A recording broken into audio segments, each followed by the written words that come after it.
Hey guys, welcome to part 2 of day 2. మేము చార్మినార్ దగ్గర bangle shopping మామూలుగా చేయలేదు గైస్. హసీ అయితే షాప్ లోపలికే వెళ్ళిపోయింది చూడండి.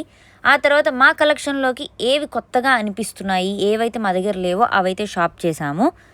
ఆ తర్వాత మేము సిమిలర్ అవుట్ఫిట్స్ వేసుకున్నాము గైస్. మేము ఇది నుమాయిష్లో షాప్ చేసాము. అండ్ ఇక్కడ చాలా ఫేమస్ లక్ బ్యాంగిల్స్ చేయించుకున్నాము. ఒక్కొక్కరు ఒక్కొక్క డిజైన్ చేయించుకున్నాము. నేను ఇచ్చిన డిజైన్ ఇది కాదు గైస్, బట్ నాకు ఈ డిజైన్ కూడా నచ్చింది. అండ్ ఈరోజు మొత్తం ఇంకా బ్యాంగిల్స్ నా చేతిలో ఉన్నంత వరకు ఇలా చెయ్యి ఊపుతూనే ఉన్నాను. నాకు తెలిసి చెయ్యి నొప్పి వచ్చేస్తుంది అనుకున్నా. బట్ ఇవి మేము చేయించుకున్న బ్యాంగిల్స్ మాకైతే చాలా బాగా నచ్చాయి. అండ్ ఆ తర్వాత లేక్ షోర్ మాల్ ఎక్స్ప్లోర్ చేయడానికి వెళ్ళాము. బట్ ఓపిక లేక త్వరగా రిటర్న్ అయిపోయాము. డిన్నర్కి డ్రైవ్-ఇన్కి వెళ్ళి చిట్టి బోండాలు తినేసి ఆ తర్వాత మిలానోకి వెళ్ళి ఫ్లేవర్ ఐస్ క్రీమ్ ట్రై చేసాము. వెనల్ ఫ్లేవర్ చాలా బాగుంది, అది నా సెలెక్షన్. స్ట్రాబెరీ అసలు బాగాలేదు, అది హసీ సెలెక్షన్. ఆ తర్వాత దుర్గం చెరువు బ్రిడ్జ్ చూసుకుంటూ ఇంటికి వెళ్ళిపోయాము. That's it for day 2.